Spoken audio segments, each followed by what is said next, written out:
أكيد في مرة من المرات أنت كنت زهقان، الفيديو بتاعك رفعته ما جابش مشاهدات أو المشاهدات بتاعته كانت ضعيفة، فواحد ربنا يسامحه راح قال لك احذف الفيديو وارجع صوره من تاني وارجع رفعه من تاني، أو ارجع عيد ارفع نفس الفيديو تاني. تمام؟ يعني ببساطة شديدة إنك تقوم داخل على المحتوى من هنا أهو، وإنك تقوم دايس على ال3 نقط هنا أهو وتعمل الحذف نهائي. طيب محمد يا علاء، هو حذف الفيديوهات بيأثر في القناة؟ النهارده هاجاوبك على السؤال ده، هاجاوبك على السؤال بتاع هل حذف الفيديوهات بيأثّر على القناة؟ هل أساسًا حذف الفيديوهات ده بيطيّر الساعات من القناة؟ وهل أصلًا إمتى يكون عليَّ إجباري إني أحذف الفيديو؟ يعني إمتى يكون إجباري إنك تحذف الفيديو؟ النهارده هنجاوب على كل الكلام ده وأكتر من كده كمان، فاتأكد إن أنت متفرّج على الحلقة من أولها لآخرها عشان ببساطة شديدة فعلًا الحلقة دي مهمة. أول حاجة إن حذف الفيديوهات من القناة، أول حاجة لو إحنا جينا مثلًا للفيديو ده، الفيديو ده جاب 183 مشاهدة. طبعًا لو أنا مثلًا واحد نفسيتي ضعيفة أو واحد مثلًا حماسي ضعيف، ممكن أحس إن هو جاب مشاهدات قليلة فأقوم حذفه، وده ببساطة شديدة كارثة كبيرة في القناة.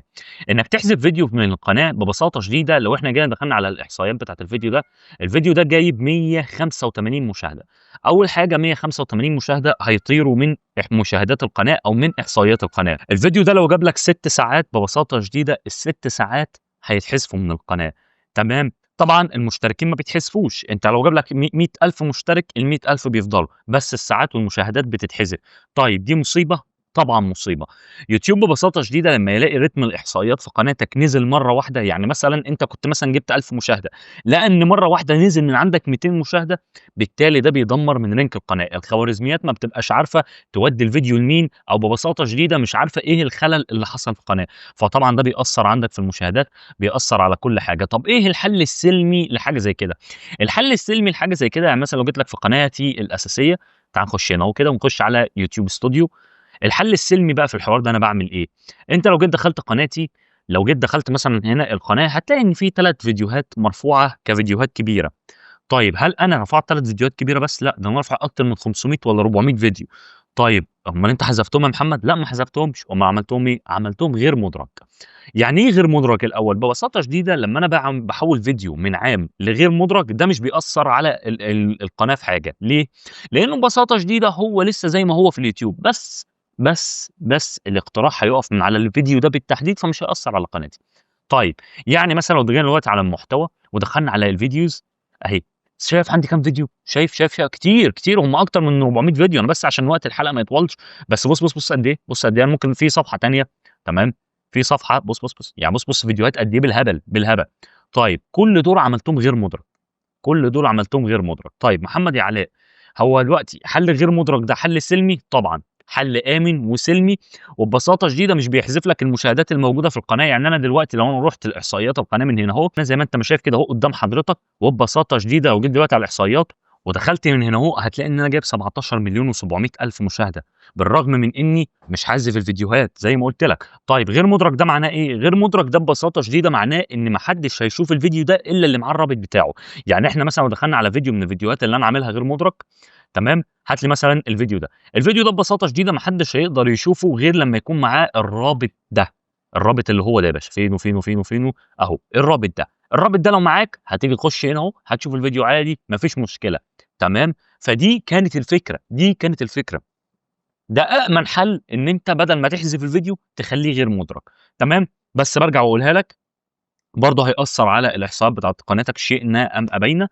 لإن ببساطة شديدة حوار الغير مُدرك ده، أولًا زي ما قُلت لك أنت بتخلّي الفيديو يوتيوب ما يقترحوش على حد، إلا اللي معاه الlink، يعني اللي معاه رابط الفيديو ببساطة شديدة يقدر يشوف الفيديو. فدي كانت ملحوظة لازم أقولها لك إنه هيأثّر على قناتك، لإن الاقتراحات هتُقف من على الفيديو ده.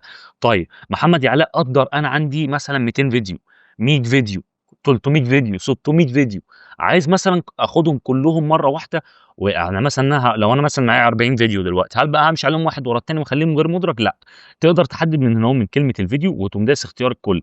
في حالة إن أنا دوست اختيار الكل، هو دلوقتي حدد ال500 فيديو بالكامل، أقدر أعدّل فيهم في كل حاجة. يعني مثلًا أقدر إن أنا أعمل تعديل وأعدّل في مثلًا في مستوى العرض، أخلّيه غير مُدرج أو أخلّيه private أو أخلّيه علني. يعني ممكن الفيديوهات دي بالكامل أخلّيها علني دلوقتي، أهو هاخلّيها علني قدّام عينيكم وهنعمل تعديل الفيديوهات.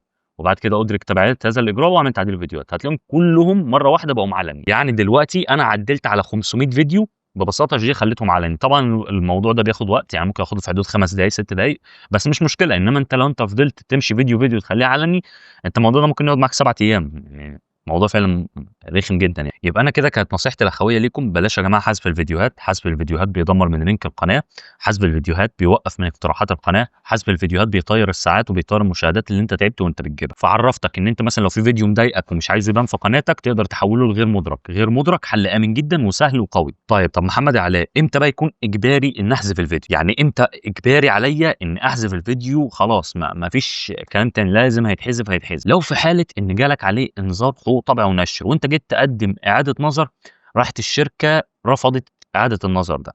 يعني الشركه اللي رفعت عليك حقوق طبع ونشر رفضت ان انت تعمل اعاده طلب نظر، او شايفه خلاص ان الفيديو ده لازم يتحذف. في الحاله دي ببساطه شديده لازم هتحذف الفيديو ايدك فوق رقبتك. او بنقص، يعني بنخش مثلا لو هنفرض في الفيديو ده، بنخش من علامه التفاصيل، وبعد كده بنخش من اداه التعديل هنا اهو، وبنقص اللقطه اللي فيها الكذا. يعني انت مثلا ممكن تيجي من هنا اهو، تمام، انا هوريها لك برضو اهو. بنيجي مثلا من عند القاطع والاقتصاص، بنقص الحته اللي احنا عايزينها في الجزئيه. طبعا الحته المحمره دي اقدر مثلا اعمل اقتصاص من هنا اهو، ونقص اللقطه اللي احنا مش عايزينها. طبعا هعمل تجاوز تغيرات، انا بس وريتك، هي دي الفكره. فده ببساطه شديده زي ما انت ما شايف، بيقول لك تم تعديل 460 فيديو من اصل 460 فيديو. فزي ما انت ما شايف كلهم هتلاقيهم علني. طيب محمد يعلل، لو عملنا ريفرش هتشوف كل حاجه قدام عينك اهو. بص اهو، كلها بقت علني زي ما انت ما شايف، كلها بقت علني، كلها كلها. طبعا هو مفعل عشان نفعل تحرير الربح، لكن هي ببساطه شديده كل الفيديوهات دي بقت ظاهره دلوقتي للناس. بس يا شباب، السلام عليكم، باي باي.